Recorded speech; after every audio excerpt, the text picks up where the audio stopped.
Hello everyone, welcome to UPSC navigator. ये जो video है इसमें मैं आपको बताने वाला हूँ कि जो यूपीएससी सिविल सर्विसेज एग्जाम का जो प्रीलिम्स हुआ था 2025 में, उसके क्वेश्चंस एक्चुअली यूपीएससी ने पूछे तो पूछे कहाँ से, है ना, वो हम यहाँ पर देखेंगे। जैसे कि यहाँ पर देखो, हिस्ट्री के 16 क्वेश्चन आए थे, उसमें से 14 क्वेश्चन कहाँ से पूछे वो मैं आपको बताऊंगा। ठीक है, देखो पूरे प्रूफ के साथ मैं यहाँ पर आया हूँ। यहाँ पर देखिए, है ना, कौन से क्वेश्चन कहाँ से पूछे, ये देखिए। उसके बाद पॉलिटी पॉलिटी की बात करें तो 14 क्वेश्चन आए थे, उसमें से 12 क्वेश्चन कहाँ से पूछे यूपीएससी ने, है ना, उस पर हम बात करेंगे, है ना। उसका भी प्रूफ यहाँ पर मैं लेकर आया हूँ, देखो।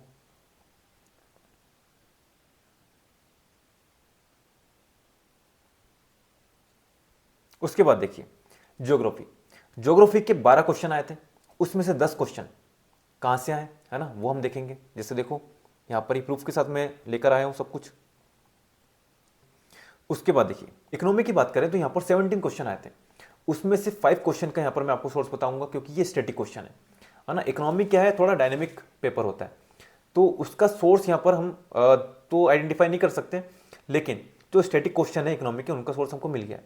जो आपके डायनेमिक क्वेश्चन है वो आपको एज इट इज बुक में नहीं मिलेंगे, लेकिन जो आपने अभी तक पढ़ा हुआ है ना, बुक में जो भी पढ़ा है उनके बेसिस पर वो बन जाते हैं। वो कैसे बनाना है वो मैं आपको बताऊंगा, है ना। यहाँ पर इसलिए मैंने लिखा है जो 10 क्वेश्चन है वो हम लॉजिकली यहाँ पर सोल्व कर सकते हैं अपने नॉलेज के दम पर, ठीक है। तो उस पर हम बात करेंगे। तो यहाँ पर देखिए सब लेकर आया हूँ मैं, है ना।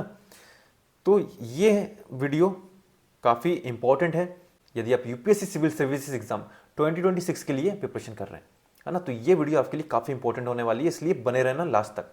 क्योंकि क्या है ना, देखो हर एक यूपीएससी एस्पिरेंट अपनी प्रिपरेशन के दौरान एक सबसे बड़ी प्रॉब्लम फेस करता है, और वो क्या है मालूम है, वो है कि कौन से रिसोर्स हमको फॉलो करना है। ठीक है, जब कोई न्यू एस्पिरेंट जब प्रिपरेशन में एंटर करता है तब तो वो ये चैलेंज फेस करता ही करता है, लेकिन बहुत सारे एस्पिरेंट ऐसे हैं जो प्रिपरेशन के दौरान भी ये प्रॉब्लम फेस करते हैं। तो यदि प्रिपरेशन के दौरान आपके रिसोर्सेज जो हैं वो लिमिटेड है ना, आपको मालूम है, क्लियर कट मालूम है कि आपको क्या पढ़ना है ना, कौन से रिसोर्स फॉलो करना है ना, तो आप अपने डायरेक्शन से भटकते नहीं, आपका जो पाथ है वो क्लियर रहता है, आप उससे भटकोगे नहीं। लेकिन बात यह है कि यदि आप अपने घर से बाहर निकलते हैं, यदि आप दिल्ली में रह रहे हैं तो वहाँ पे मुखर्जी नगर, करोल बाग, राजेंद्र नगर, है ना, ये यूपीएससी के हब है। जब भी आप अपने रूम से बाहर निकलते हैं, है ना, तो आप देखते हैं कि बहुत सारी बुक स्टॉल हैं और सब में रिसोर्सेज का भंडार है। हर हफ्ते कोई ना कोई नई बुक आ जाती है, ठीक है। कोचिंग्स वाले अपने मटेरियल यहाँ पर रिलीज करते जा रहे हैं। तो यहाँ पर हम कंफ्यूज हो जाते हैं कि हमको पढ़ना है तो पढ़ना क्या है, कौन से रिसोर्स फॉलो करें, और कौन से रिसोर्स आपको फॉलो करना है अपनी प्रिपरेशन में, वो यूपीएससी से अच्छा कोई नहीं बता सकता। और यूपीएससी कैसे बताएगा, वो बताएगा अपने क्वेश्चंस के थ्रू, ठीक है। कि क्वेश्चंस से आपको समझ में आएगा कि भाई हमें कौन से रिसोर्सेज फॉलो करना है, ठीक है। तो यहां पर वही चीज आपको मैं बताऊंगा, है ना। पहले हम क्वेश्चंस देखेंगे कहां से आए, है ना, हर एक सब्जेक्ट का, ठीक है। यहाँ पे पॉलिटी, हिस्ट्री, ज्योग्राफी और इकोनॉमी के क्वेश्चंस में लेकर आया हूं। आप देखेंगे यहाँ पर 14 क्वेश्चन, ठीक है, 12 क्वेश्चन, 10 क्वेश्चन, 5 क्वेश्चन। तो यहां पर आप देखेंगे कि टोटल 41 क्वेश्चन, ठीक है। 100 में से 41 क्वेश्चन का सोर्सेस मैं आपको बताने वाला हूं। और यहां पर देखिए 10 क्वेश्चन इकोनॉमिक के जो लॉजिकली बन जा रहे हैं, मतलब 51 क्वेश्चन। आपका यूपीएससी का हाफ पेपर यहीं से बन जाएगा। ओके, तो इसलिए ये वीडियो इंपॉर्टेंट हो जाती है ना। तो चलो देखते हैं सबसे पहले हम हिस्ट्री का, ठीक है। हिस्ट्री के क्वेश्चन देखते हैं कि कहां से पूछे गए। तो सबसे पहले देखिए सेल्फ रिस्पेक्ट मूवमेंट। ओके, अब सेल्फ रिस्पेक्ट मूवमेंट की बात करें तो देखो सीएससी 2019 में यहाँ पूछा गया है सेल्फ रिस्पेक्ट मूवमेंट। फिर देखिए सीडीएस 1 2012 का क्वेश्चन है, यहाँ पर देखिए सेल्फ रिस्पेक्ट मूवमेंट। उसके बाद आइए, ये बुक से उठाया हुआ है मैंने, है ना, लाइन टू लाइन। ये देखिए self respect movement led by E V Ramasamy Naicker, ठीक है। तो एज इट इज लाइन यहाँ पर उठाई गई है। अभी कौन सी बुक है तो इसके बारे में हम बात करेंगे, है ना। लेकिन सबसे पहले हम देखेंगे क्वेश्चंस। जो भी बुक्स की यहाँ पर मैंने जो कटिंग लगाई है वो मैं आपको बताऊंगा जब हमारा ये हिस्ट्री के 14 क्वेश्चन हम देख लेंगे। ओके, तो ये हमारा मॉडर्न हिस्ट्री, ठीक है। उसके बाद देखिए डांसिंग गर्ल एट मोहनजोदारो, ठीक है। तो ये क्वेश्चन देखिए मोहनजोदारो, यहाँ पर कौन सी रिवर फ्लो हो रही है, इंडस। किसने खोजा था, आर डी बनर्जी। क्या मिल रहा है, great bath, dancing girl, Pashupati seal, ठीक है। तो ये क्वेश्चन का वैल्यू एडिशन करवाया था मैंने। है ना। तो ये क्वेश्चन एनडीए 1 2012 का क्वेश्चन है। तो इससे क्या समझ में आ रहा है कि पीवाईक्यू, ठीक है, पीवाईक्यू इंपॉर्टेंट है, एनडीए का क्वेश्चन है, सीएससी का क्वेश्चन है, सीडीएस का क्वेश्चन है। यहां पर ये कटिंग देखिए, मोहनजोदारो डांसिंग गर्ल, ओके। और देखते हैं फाहियान, ठीक है, चंद्रगुप्त टू, यहाँ पर देखिए फाहियान, ये मैंने बताया चंद्रगुप्त टू। यहाँ पे देखिए इतने सारे जो ट्रेवलर हैं, यहाँ पे देखिए फाहियान, चंद्रगुप्त टू, यहाँ पे देखिए फाहियान, यहाँ पे देखिए फाहियान, ठीक है। तो देखो यहाँ पर ये क्वेश्चन देख के आपको क्या समझ में आ रहा है कि 93 नंबर क्वेश्चन देखिए, यहाँ पे इतने सारे ट्रेवलर हैं, मतलब आपको समझ में आना चाहिए कि भाई ट्रेवलर जो है ये इंपॉर्टेंट थीम है यूपीएससी की, ठीक है। क्योंकि देखो यहाँ पर क्वेश्चन पूछा गया, एनडीए में क्वेश्चन पूछा गया, आप देखेंगे सिविल सर्विस एग्जाम में भी क्वेश्चन पूछे गए, है ना, ट्रेवलर के ऊपर काफी क्वेश्चन पूछे गए। आप यूपीएससी कोई भी एग्जाम उठाइए, सीडीएस, सीएपीएफ, एनडीए, सीएससी, जियो साइंटिस्ट, सब में यूपीएससी ने ट्रेवलर के बारे में पूछा गया, ठीक है। हम यहाँ देखिए फाहियान के बारे में और कैसे क्वेश्चन बन सकते हैं, फाहियान के बारे में और कैसे क्वेश्चन बन सकते हैं, है ना, आपको पीवाईक्यू देख के समझ में आ जाएगा। अभी तो यूपीएससी ने ये पूछा है सिंपल सा, और यदि यूपीएससी को टफ क्वेश्चन बनाना होगा तो वो ऐसे बना सकता है। उसके बाद देखिए फाहियान, है ना, ये कौन सी बुक से उठाया है वो मैं आपको बताऊंगा, चंद्रगुप्त टू। फिर ये देखिए गंधारा महाविद्यालय, विष्णु दिगंबर पलुस्कर। ये यूपीएससी का जब एग्जाम हुआ था, है ना, तब बाहर निकलने के बाद लोगों को समझ में नहीं आ रहा था कि क्वेश्चन पूछा तो पूछा कहाँ से, ठीक है। तो ये काफी टफ क्वेश्चन था एग्जाम में। तो देखो यहाँ पे देखिए गंधारा महाविद्यालय, वीडी पलुस्कर, लाहौर। उसके बाद शिफ्ट भी की गई है कहाँ, मुंबई में। अच्छा हो यूपीएससी ने ये नहीं पूछा, आने वाले टाइम पे पूछ भी सकता है, कोई भरोसा नहीं है। उसके बाद देखिए यहाँ पर देखिए प्रादेशिका, राजुका, युक्ता। अब ये देखो yukta, rajuka, pradeshika, head of the district, ठीक है। यहाँ पर देखिए who among the following led a successful military campaign against the kingdom of Srivijaya, ठीक है। यहाँ पर देखिए Rajendra one further expanded and extended the Chola territory by his overseas conquest from Kedah to Srivijaya. अब ये कहाँ से पूछा है वो मैं आपको बताऊंगा, है ना, लेकिन ये हमारा जब हिस्ट्री हो जाएगा। तो यहाँ पर देखिए इसका क्या है, राजेंद्र वन। यहाँ पर देखिए ये आपकी दी गई है महाजनपदास, कौन सी रिवर फ्लो हो रही है ये आपको बताना है, मतलब हिस्ट्री को ज्योग्राफी से कनेक्ट कर दिया यूपीएससी ने, ठीक है।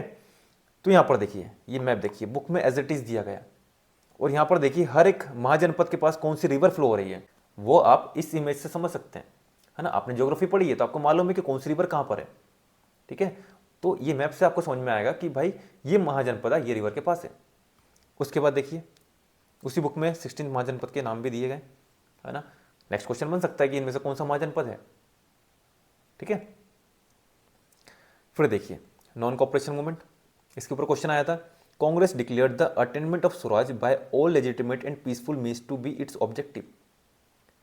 एज इट इज यहाँ पर लाइन उठाई गई है, Congress decided to have the attainment of swaraj through peaceful and legitimate means.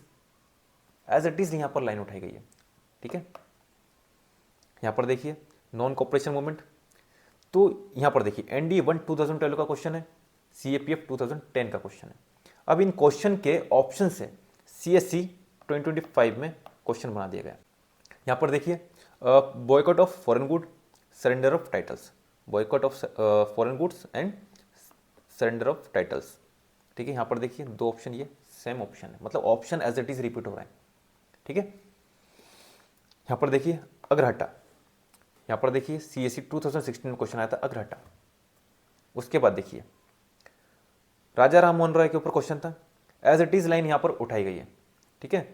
He desired his countryman to accept the rational and scientific approach and the principle of human dignity and social equality of all men and women। यहाँ पर देखिए believe in the modern scientific approach and principle of human dignity and social equality as it is, line to line यहाँ पर copy किया गया। और देखिए मत्ता विलासा, विचित्र चित्ता एंड गुनाभारा, ठीक है। ये भी काफी टफ क्वेश्चन था, एग्जाम में समझ में नहीं आ रहा इसके बारे में कहाँ से पूछ लिया, ठीक है, हवा नहीं लग रही थी लोगों को। लेकिन यहाँ पर देखिए पीवाईक्यू। उसके बाद देखिए ये जो क्वेश्चन है एज इट इज रिपीट हुआ है ना, सीएससी 2024 में क्वेश्चन आया था, ठीक है। यहाँ पर दिया पपाया, यहाँ पर देखिए क्या पूछा है, how many of the above trees are actually native to India. यहाँ पर देखिए पपाया पूछा गया, ठीक है। इनमें से कौन सा पोर्तुगीज ने इंट्रोड्यूस किया था 16 और 17 सेंचुरी के बीच में, ठीक है। तो यहाँ पर यदि आपने ये क्वेश्चन सही से एनालाइज किया है तो आपसे ये क्वेश्चन बन जाएगा, ओके। इसके बाद और देखिए, यहां पर देखिए, subsequent to which one of the following event Gandhiji, who consistently opposed untouchability and appealed for its eradication from all sphere, decided to include the upliftment of Harijan in the political and social program। तो ये कौन से event के बाद गांधी जी ने किया था? तो यहां पर देखिए, ठीक है, बुक में दिया गया है। फिर यहाँ देखिए, अब जैसे ये क्वेश्चन है, इसमें पूना पैक्ट है, गांधी इरविन एग्रीमेंट है ना, तो ये इंपॉर्टेंट है, क्विट इंडिया मूवमेंट। तो ये हिस्ट्री जब आप पढ़ते हैं तो ये काफ़ी इंपॉर्टेंट इवेंट है, तो इनके ऊपर यूपीएससी का फोकस भी रहता है ना। कितने क्वेश्चन पूछे गए हैं देखिए, पूना पैक्ट के ऊपर, Gandhi Irwin, civil disobedience, Gandhi Irwin, मतलब क्वेश्चन तो क्वेश्चन, ऑप्शन में भी आपको ये देखने को मिल जाएगा।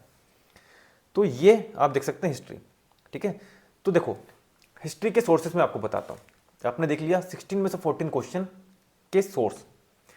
तो देखो, हिस्ट्री मॉडर्न की बात करें तो आपको पढ़ना है स्पेक्ट्रम, ठीक है, स्पेक्ट्रम। जितने भी मैंने आपको मॉडर्न के क्वेश्चन है ये स्पेक्ट्रम से उठाए गए क्वेश्चन है, ठीक है, ये स्पेक्ट्रम का है।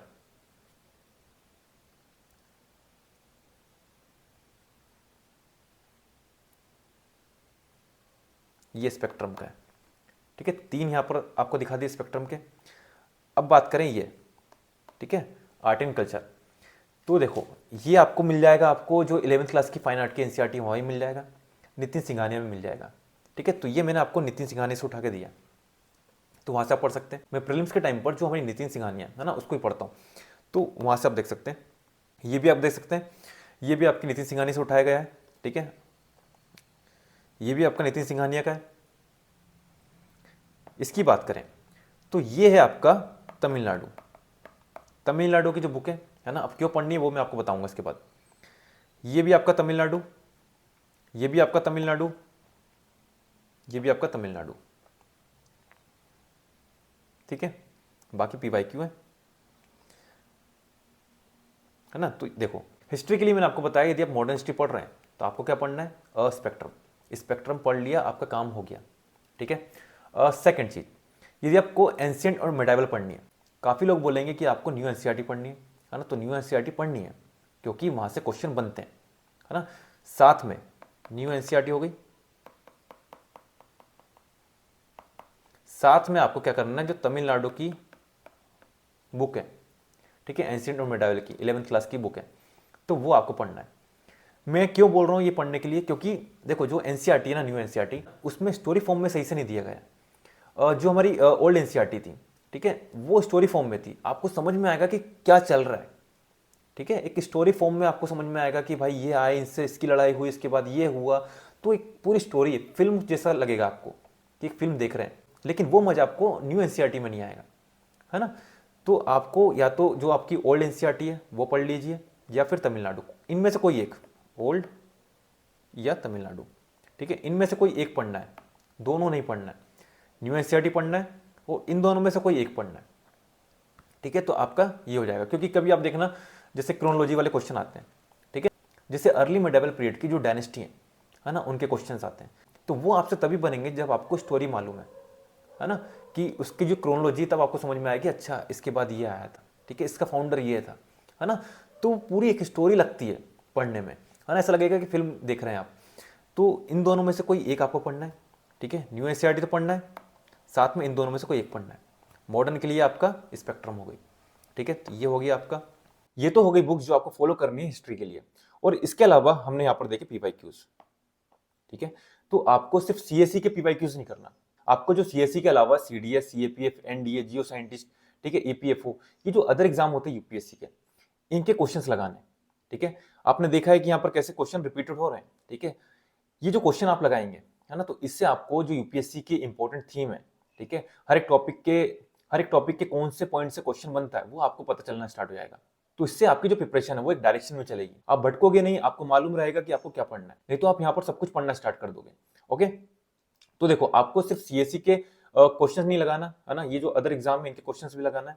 अब ये क्वेश्चंस हमको मिलेंगे कहाँ, तो आप क्या कीजिए, आप यूपीएससी की साइट पर जाइए, वहां आपको सीडीएस, सीएपीएफ, एनडीए सभी एग्जाम के क्वेश्चंस मिल जाएंगे, है ना, तो आप उनको लगाइए। ओके, तो ये आपको हेल्प करेंगे आपकी यूपीएससी प्रिपरेशन में। आप किसी भी रैंडम कोचिंग की टेस्ट सीरीज लगाते हैं, इससे अच्छा यदि आप ये क्वेश्चन लगाएंगे तो ये आपको ज्यादा बेनिफिट करेगा एज कम्पेयर टू किसी भी रैंडम टेस्ट सीरीज से। अब देखो इसके बाद हम देखेंगे पॉलिटी। तो देखो पॉलिटी के 14 क्वेश्चन आए थे, तो इसमें से 12 क्वेश्चन का यहाँ पे मैं आपको सोर्स बताऊंगा कि क्वेश्चन कहाँ से पूछे गए। ठीक है, तो देखो सबसे पहले यहाँ पर आप देखिए पार्डनिंग पावर ऑफ प्रेसिडेंट। तो यहाँ पर देखिए CDS 1 2015 का ये क्वेश्चन है। यहाँ पर स्टेटमेंट 1 देखिए, यहाँ पर प्रेसिडेंट की पार्डनिंग पावर से रिलेटेड यहाँ पर स्टेटमेंट दी गई है। यहाँ पे देखिए CAPF 2018 का क्वेश्चन है, ऑप्शन सी देखिए। ठीक है, तो यहाँ भी जो प्रेसिडेंट की पार्डनिंग पावर है ना, उसके बारे में यहाँ पर दिया गया। अब जो क्वेश्चन पूछा गया था 2025 के प्रीलिम्स में, तो स्टेटमेंट 1 देखिए, the exercise of this power by the president can be subjected to limited judicial review. तो ये स्टेटमेंट आपकी यहाँ पर देखिए CAPF में पूछी गई है। थोड़ी सी लैंग्वेज घुमाकर यहाँ पर क्वेश्चन पूछ दिया गया। तो इस तरह जो क्वेश्चन हैं वो रिपीट होते हैं। Option 1 disqualification under 10th schedule. तो 10th शेड्यूल इंपॉर्टेंट है ना, तो हमको कैसे पता चलता है, जो यूपीएससी के अदर एग्जाम के क्वेश्चन है यहाँ भी आपको पता चलेगा। जो सीएससी क्वेश्चन है वहां भी 10th शेड्यूल के ऊपर काफी क्वेश्चन पूछे गए। ठीक है, अब देखो सीएससी का जो क्वेश्चन था है ना, यहाँ क्या पूछा है, the president decision in accordance with the opinion of the council of union minister shall be fine.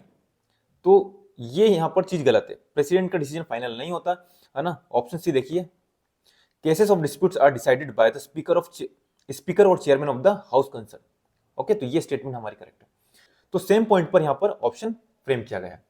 अब यहाँ पर ऑप्शन 2 देखिए, पॉलिटिकल पार्टी से रिलेटेड यहाँ पर ऑप्शन फ्रेम किया गया है। अब यहाँ देखिए NDA 1 2017 का क्वेश्चन है, पॉलिटिकल पार्टी के ऊपर क्वेश्चन पूछा गया। यहाँ पर देखिए पॉलिटिकल पार्टी के ऊपर क्वेश्चन पूछा गया। अब यहाँ तो सिंपल सी स्टेटमेंट बनाई गई है कि पॉलिटिकल पार्टी कॉन्स्टिट्यूशन में मेंशन है या नहीं है ना। अब इसके ऊपर और कैसे क्वेश्चन बन सकते हैं वो आपको कैसे पता चलेगा, है ना। यूपीएससी के क्वेश्चन देखोगे तो आपको समझ में आएगा कि पॉलिटिकल पार्टी के ऊपर ऐसे भी क्वेश्चन यूपीएससी फ्रेम कर सकता है। ठीक है, 2 क्वेश्चन हो गए। यहां पर आप देखिए ऑप्शन 1 ये दिया गया है, ऑप्शन 2 ये दिया गया है, ऑप्शन 3 ये दिया गया है। ओके, और देखिए ऑप्शन 1 ये दिया गया है, ऑप्शन 2 ये दिया गया है एंड ऑप्शन 3 ये दिया गया है। और इसके बाद देखिए area under 5th schedule, 5th schedule के ऊपर यहां पर क्वेश्चन पूछे गए। ओके, और देखिए the inter state council, national security council, zonal council, इनमें से कौन सा स्टेब्लिश हुआ as per the provision of the constitution of India. तो यहां पर आप देखिए which of the following bodies does not find mention in the constitution, national development council, planning commission, zonal council. ठीक है, यहां पर देखिए जोनल काउंसिल, यहां पर देखिए जोनल काउंसिल। तो इससे समझ में आता है कि जोनल काउंसिल जो है ये इंपॉर्टेंट है। ठीक है, इंटर स्टेट काउंसिल के बारे में भी यूपीएससी ने काफी क्वेश्चन पूछे गए। तो यहां पर आपको समझ में आ रहा होगा कि सोर्स कहां पर है यूपीएससी क्वेश्चंस का। और देखिए ऑप्शन 1 ये दिया गया, ऑप्शन 2 ये दिया गया, ऑप्शन 3 आपको लक्ष्मीकांत में आराम से मिल जाएगा। ओके, और देखिए स्टेटमेंट 1 ये दी गई है, स्टेटमेंट 2 ये दी गई है। ओके, और देखिए Tripura initially a part C state. ठीक है, यहां पर देखिए state in part C Tripura. ठीक है, और क्या पूछा है, it became a centrally administered territory with the reorganisation of state in 1956, है ना। तो यहां पर देखिए स्टेट रीऑर्गेनाइजेशन एक्ट 1956, यहां पर त्रिपुरा आपको देखने को मिल जाएगा। और देखिए नागालैंड, नागालैंड का क्या लिखा है, the state come into existence on the basis of a constitutional amendment act. तो यहां पर आप देखिए नागालैंड के बारे में दिया गया, state of Nagaland act 1962 with effect from December 1 1963। ठीक है, तो नागालैंड इस कॉन्स्टिट्यूशनल अमेंडमेंट के थ्रू यहां पर स्टेब्लिश हुआ है। अरुणाचल प्रदेश की बात करें, the capital is named after a fort. तो ये एक जेनरिक स्टेटमेंट है। और क्या पूछा है, and the state has 2 national park. ठीक है, तो 2 नेशनल पार्क है, एक नामदफा एक मॉलिंग। ओके, तो आपको मालूम है कि भाई ये तो सही है, and named after a fort, तो आपको मालूम है कि जो अरुणाचल प्रदेश है इसकी कैपिटल का नाम क्या है, ईटानगर। ओके, और देखिए यहां पर देखिए ऑप्शन 1 आपका ये ग्रीन में दिया गया, ऑप्शन 2 आपका ये दिया गया है, ऑप्शन 3 ये दिया गया। ओके, और देखिए यहाँ पर 3 ऑप्शन दिए गए है ना, एक है 7th शेड्यूल, एक है आपका extent of the executive power of a state and third है आपका condition of the governor office. और क्वेश्चन यहाँ पूछा गया है कि for a constitutional amendment with respect to which of the above ratification by the legislature of not less than 1/2 of a state is required before presenting the bill of the president of India और assent, है ना। तो यहाँ देखिए 8 point यहाँ पर दिए गए, जिसमें से 2nd number and 6th number extent of the executive power of a union and the state, and 6 क्या है, any of the list in the 7th schedule. तो ऑप्शन 1 एंड ऑप्शन 2 ये करेक्ट है आपका, इसके बारे में नहीं दिया गया, ठीक है, तो मतलब ये आपका रॉन्ग है। और देखिए ऑप्शन 1 आपका ये दिया गया है, ऑप्शन 2 आपका ये दिया गया है। तो यहां पर आपको समझ में आया कि भाई यूपीएससी के क्वेश्चंस कहां से पूछे जा रहे हैं। जो यहां पर आप बुक्स की कटिंग देख रहे हैं, ये कोई और दूसरी बुक नहीं है, ये है आपकी लक्ष्मीकांत, ठीक है। लक्ष्मीकांत से एज इट इज यहां पर क्वेश्चन पूछे जा रहे हैं, ठीक है, लाइन टू लाइन यहां पर क्वेश्चन फ्रेम हो रहे हैं। और क्या है आपके जो क्वेश्चंस हैं, ये पीवाईक्यूज। पीवाईक्यूज कौन से हैं? ये जो यूपीएससी के अदर एग्जाम के जो क्वेश्चंस हैं वो हैं ये, ठीक है। तो यदि आप यूपीएससी के अदर एग्जाम के क्वेश्चंस यदि लगाते हैं तो आप एक रिलेवेंट क्वेश्चन को लगाते हैं, ठीक है, जहां से क्वेश्चन रिपीट होने की, स्टेटमेंट रिपीट होने की काफी ज्यादा चांसेस होती हैं। क्योंकि यदि आप लक्ष्मीकांत पढ़ेंगे तो कोई एक टॉपिक है, तो उस टॉपिक के जो पॉइंट हैं, तो यूपीएससी इन्हीं पॉइंट से क्वेश्चन बना रहा है, और इन पॉइंट में से कौन से पॉइंट इंपॉर्टेंट है वो आपको सिर्फ क्वेश्चन देख के ही समझ में आएगा, ठीक है। वो आपको किसी भी रैंडम कोचिंग की टेस्ट सीरीज से समझ में नहीं आएगा, ठीक है। तो ये हमको करना है। तो अभी तक हमने क्या क्या देख लिया, हिस्ट्री और पॉलिटी के लिए कौन सी बुक हमको देखनी है, ठीक है, वो मैंने आपको बता दिया। पीवाईक्यूज करने, पीवाईक्यूज कौन से करने है ना, वो भी मैंने आपको बता दिया। अब देखो यहाँ पर जब हम यूपीएससी के अदर एग्जाम के क्वेश्चंस देखते हैं, ठीक है, साइट पर हम जाते हैं, सीडीएस सीएपीएफ के पेपर डाउनलोड करते हैं, तो वहां पर एक प्रॉब्लम ये होती है कि क्वेश्चन सेग्रीगेट नहीं है, मिक्स्ड क्वेश्चन है। सेकंड चीज कि उनकी आंसर कीज अवेलेबल नहीं है, तो आपको क्या करना पड़ेगा, सबसे पहले क्वेश्चन सेग्रीगेट करना पड़ेगा। आंसर की नहीं है तो रिसर्च करना पड़ेगा, है ना। तो यहाँ पर आपका थोड़ा सा टाइम ज्यादा लगेगा। तो मैंने क्या किया, जब मेरा फर्स्ट अटेम्प्ट था तो मैंने कोचिंग की टेस्ट सीरीज ज्वाइन की थी, उससे मुझे कोई फायदा नहीं मिला। उसके बाद मैंने जो यूपीएससी के अदर एग्जाम होते हैं, ठीक है, इनके क्वेश्चंस निकाले, उनका रिसर्च किया, ठीक है, आंसर की यहाँ पर निकाले, आंसर की बनाई, और ये जो क्वेश्चंस थे इन्होंने काफी हेल्प की मेरा एग्जाम क्वालिफाई करवाने में। तो मैंने एक कोर्स डिजाइन किया, कोर्स का नाम क्या है, निर्वाणा प्रीलिम्स टेस्ट सीरीज 2026। इससे पहले हमने 2025 के लिए भी यहाँ पर लॉन्च की थी, ठीक है, जिसका काफी अच्छा यहाँ पर रिजल्ट देखने को मिला।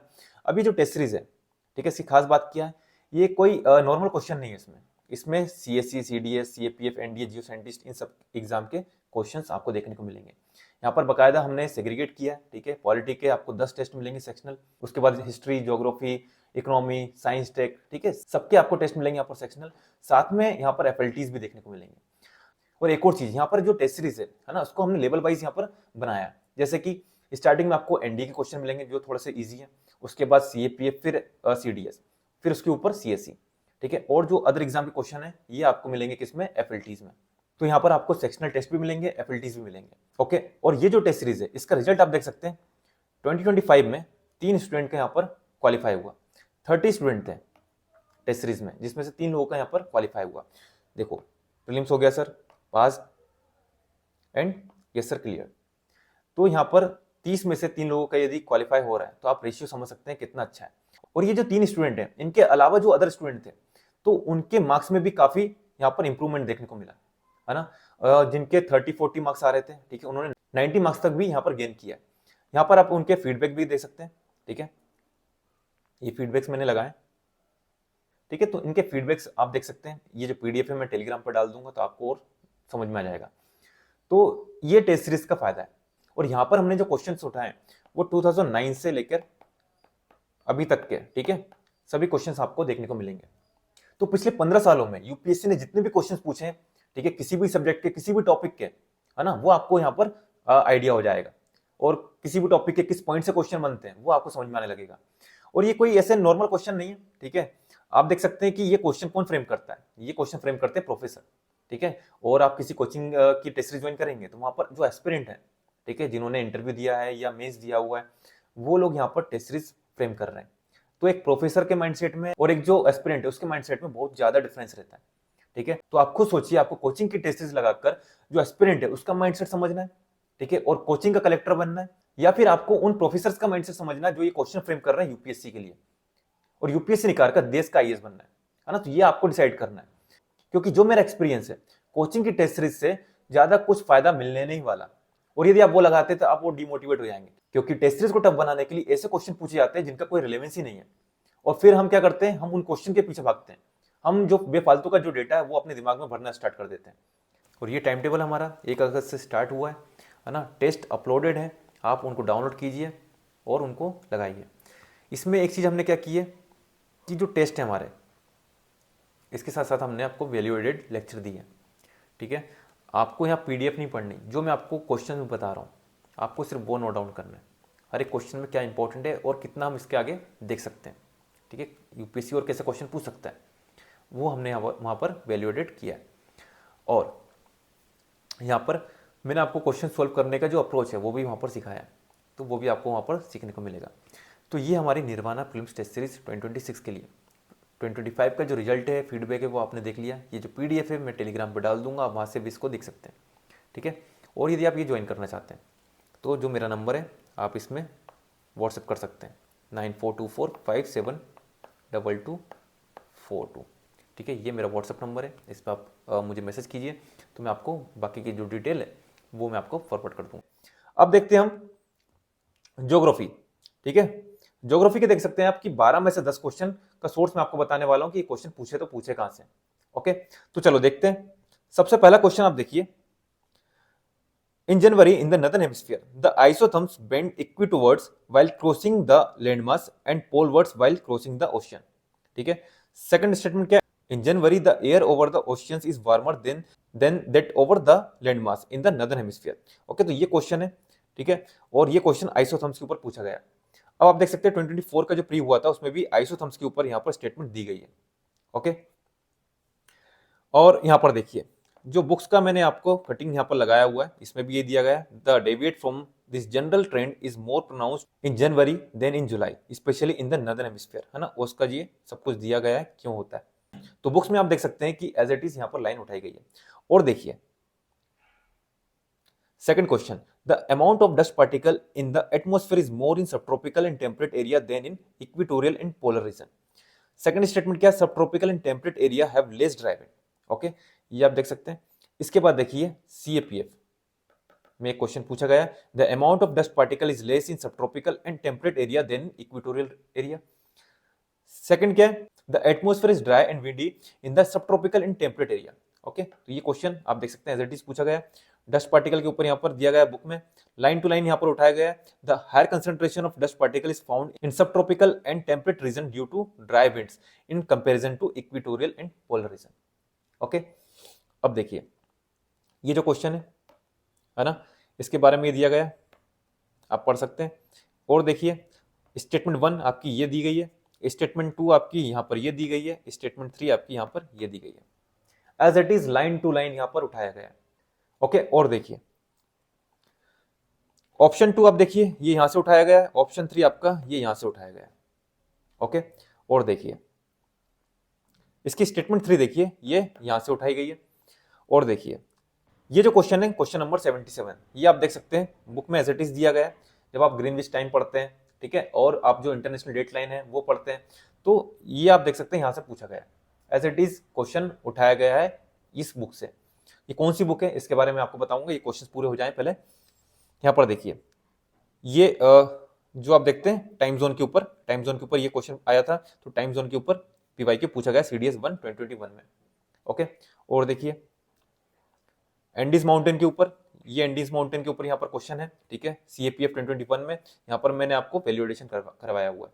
और देखिए नाटो के ऊपर क्वेश्चन है, नाटो के ऊपर CDS 1 2012 में क्वेश्चन पूछा गया है, NDA 2024 में भी क्वेश्चन पूछा गया है। तो देखो एक तो आपको पीवाईक्यू से थीम समझ में आ रही है ना, कि यूपीएससी के लिए इंपॉर्टेंट थीम कौन सी है ना, तो आप उसको और अच्छे से कर सकते हैं। सेकंड चीज, जो क्वेश्चंस हैं वो एज इट इज रिपीट भी हो रहे हैं, आप देख सकते हैं पीवाईक्यू कैसे रिपीट हुए हैं। ओके, तो मैंने आपको जो पार्ट 1 है उसमें भी बताया था पीवाईक्यूज की इंपॉर्टेंस, ठीक है, पीवाईक्यू क्यों इंपॉर्टेंट है। और सिर्फ सीएससी के नहीं, CDS, CAPF, NDA जो यूपीएससी के जितने भी एग्जाम होते हैं उनके जो क्वेश्चन हैं वो काफी इंपॉर्टेंट है ना। तो आप किसी भी रैंडम कोचिंग की टेस्ट सीरीज लगाने से पहले आप इनको लगाइए, ठीक है। ये क्वेश्चंस कहाँ से मिलेंगे ये भी मैंने आपको बताया, यूपीएससी की साइट पर जाइए, वहां से आप ये क्वेश्चन मिल जाएंगे, डाउनलोड कीजिए और इनको लगाइए। अब ये जो बुक है जो मैंने आपको बताया, यहाँ पर जो बुक की मैंने कटिंग लगाई हुई है ना, ये कौन सी बुक है, तो इस बुक का नाम है 11th क्लास की जो NCERT है, ठीक है, 2 NCERT 11th क्लास में आपको ये पढ़ना है, ठीक है। और 12th क्लास की NCERT भी देख लेना, वहां से भी एक आध दो क्वेश्चन आ जाता है कभी कभी, लेकिन देख लेना उसको। तो यदि आपने 11th क्लास की NCERT कर ली, तो यदि 15 क्वेश्चन आ रहे हैं तो 12-13 क्वेश्चन आप इजिली उस NCERT से कर लोगे, और रिमेनिंग जो क्वेश्चन है वो आप लॉजिकली भी कर लोगे, है ना। यदि आपने इतना पढ़ा है तो आपसे वो क्वेश्चन भी बन जाएंगे। ओके, तो ये हो गया आपका ज्योग्राफी का सोर्स। अब इसके बाद देखते हैं हम इकोनॉमी का। इकोनॉमी का आप देख सकते हैं 17 क्वेश्चन आए थे, जिसमें 5 क्वेश्चन का सोर्स मैं आपको यहाँ पर बताने वाला हूँ। हमने लास्ट वीडियो में बताया था कि टोटल 51 क्वेश्चन ऐसे हैं जो आप जो हमारे स्टैंडर्ड सोर्स हैं उनको पढ़ के आप आराम से कर सकते हो।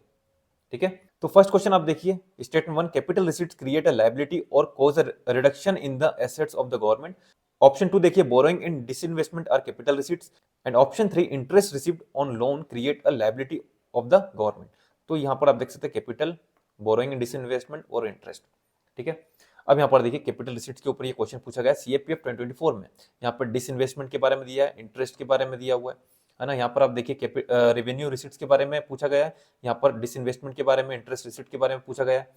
ओके, और यहाँ पर देखिए डिसइन्वेस्टमेंट किस में इंक्लूड होता है इसके बारे में पूछा गया है। मतलब क्वेश्चन एज इट इज यहाँ पर पूछा गया है। ये क्वेश्चन सीएपीएफ 2022 का है, ये 2017 सीडीएस 1 का क्वेश्चन है।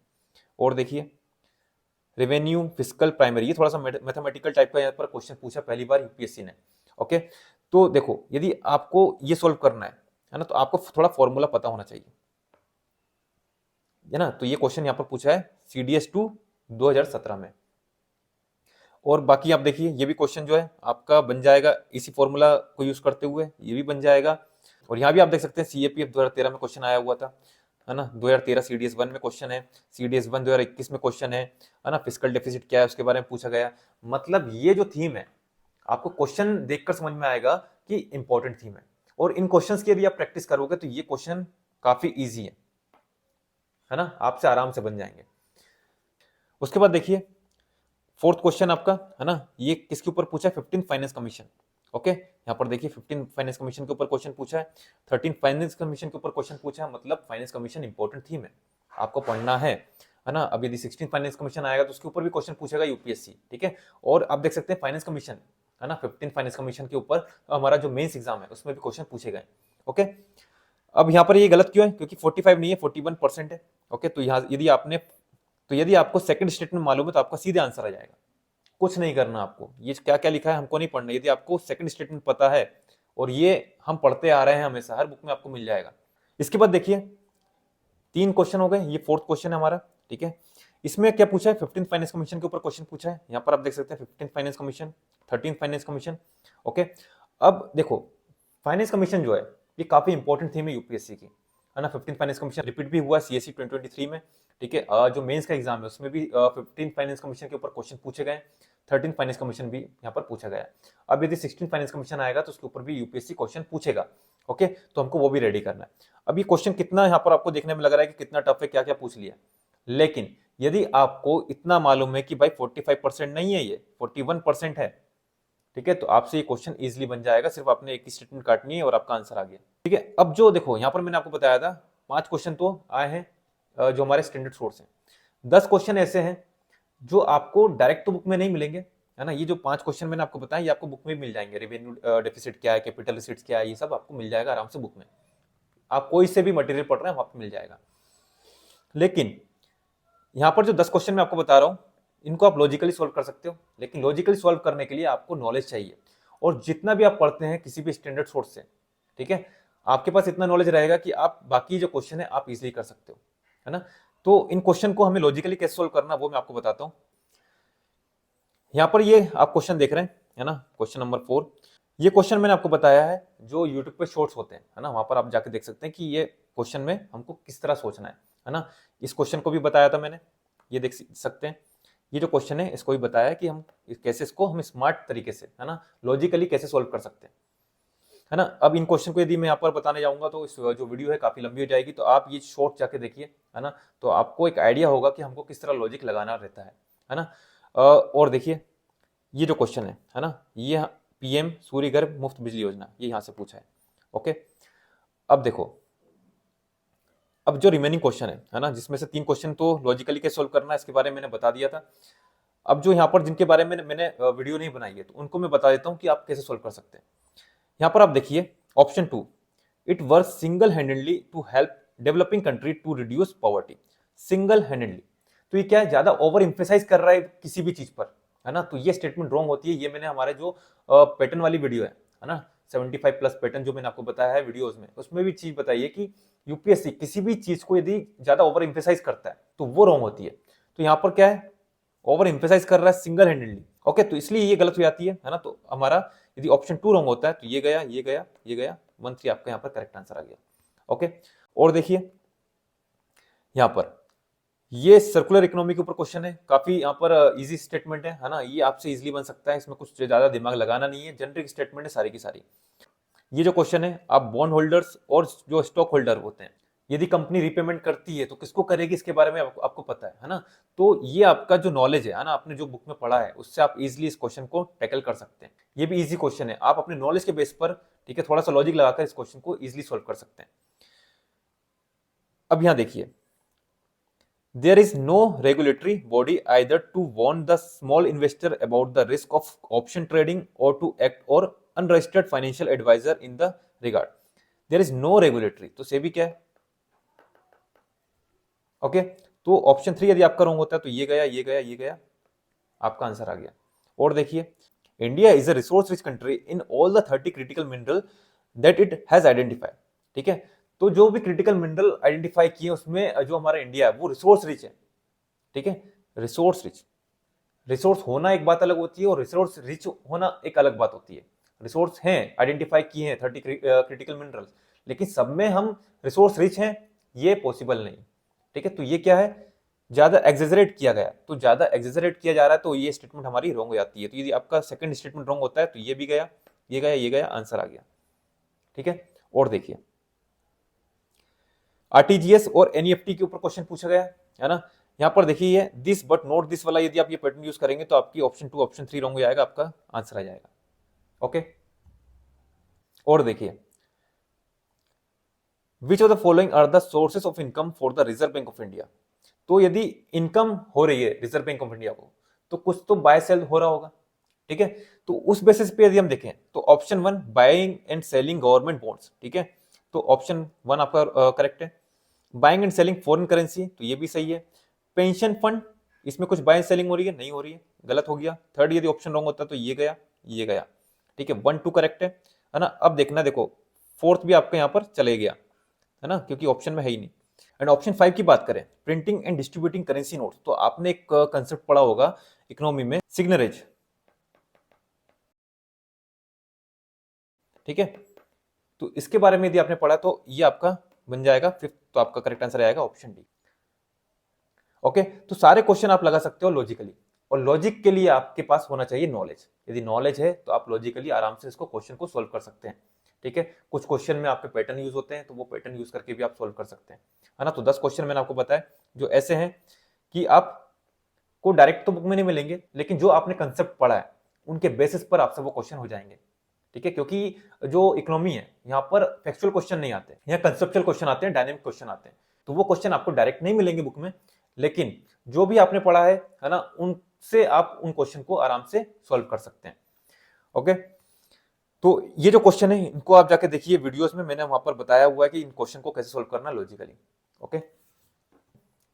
तो देखो, ये तो हमने देख लिए ज्योग्राफी और इकोनॉमी के क्वेश्चंस के सोर्स, ठीक है। ज्योग्राफी के लिए कौन सा रिसोर्स फॉलो करना है वो मैंने आपको बता दिया।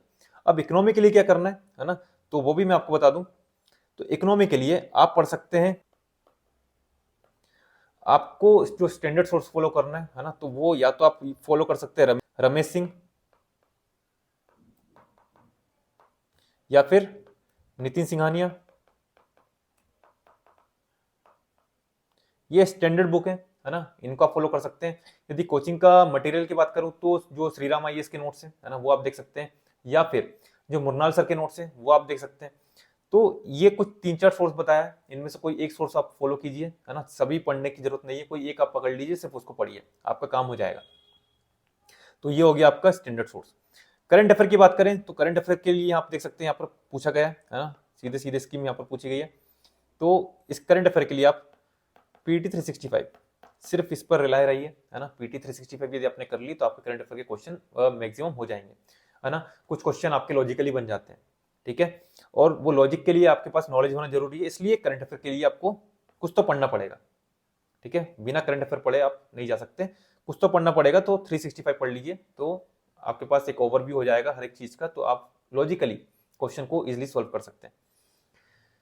उसके बाद पीवाईक्यूज, ठीक है, तो पीवाईक्यूज करना है सिविल सर्विसेज एग्जाम के और जो अदर यूपीएससी एग्जाम के जो पीवाईक्यूज उनको करना है, ठीक है। आप हमारा टेलीग्राम ग्रुप भी ज्वाइन कर सकते हैं, टेलीग्राम का जो लिंक है वो डिस्क्रिप्शन बॉक्स में मिल जाएगा, ठीक है। टेलीग्राम में जाकर भी आप इसके बारे में आपको सारी इंफॉर्मेशन मिल जाएगी और जो लेटेस्ट अपडेट होते हैं, ठीक है, कुछ भी यदि मैं ऑफर दे रहा हूं तो वो भी आपको टेलीग्राम पर पता चल जाएगा। और प्रीलिम्स से रिलेटेड जो भी मटेरियल चाहिए, ठीक है, जो भी कंटेंट है वो मैं आपको वहां प्रोवाइड करता रहूंगा, तो आप टेलीग्राम ग्रुप भी हमारा ज्वाइन कर लीजिए। ओके, तो एंड करते हैं अपनी इस वीडियो को यहीं पर। जय हिंद, जय भारत।